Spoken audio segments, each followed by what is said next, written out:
Bhawanipur seat को ममता बनर्जी का गढ़ माना जाता था। 2021 में नंदीग्राम सीट से चुनाव हारी तो भवानीपुर से उपचुनाव लड़कर मुख्यमंत्री ममता बन गई थी। ये सीट ममता बनर्जी की सेफ सीट थी क्योंकि इसी इलाके कालीघाट में उनका घर भी है। ममता ने यहीं से अपनी राजनीतिक पारी का आगाज किया था। 3 बार बंगाल की सीएम बनी थी, लेकिन इस बार अपने गृह क्षेत्र और परंपरागत मानी जाने वाली भवानीपुर सीट से वो हार गई। वो न सिर्फ अपना व्यक्तिगत चुनाव हारी बल्कि उनकी पार्टी भी चुनाव हार गई। 15 साल के शासन में इकट्ठा की गई सारी सियासी जमा पूंजी खत्म हो गई।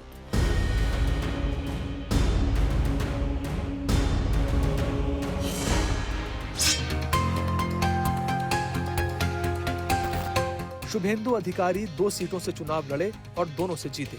एक नंदीग्राम, दूसरा भवानीपुर। उन्हें इनमें से एक सीट छोड़नी पड़ेगी जिस पर बाद में उपचुनाव होगा।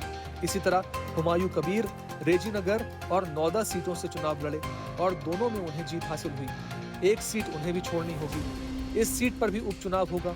ममता को इन्हीं छोड़ी गई 2 में से एक सीट पर चुनाव लड़ना होगा ताकि अगर वो जीतती हैं तो कम से कम नेता प्रतिपक्ष बन सके।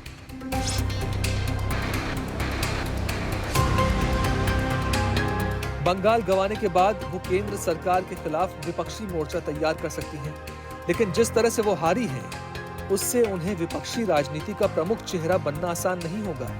बंगाल की राजनीति में दीदी का दबदबा रहा है, लेकिन अब हालात बदले हैं तो उन्हें बदलाव की राजनीति करनी होगी। वो ये कैसे करेंगी, इस पर तृणमूल कांग्रेस का और ममता बनर्जी का भविष्य निर्भर करेगा।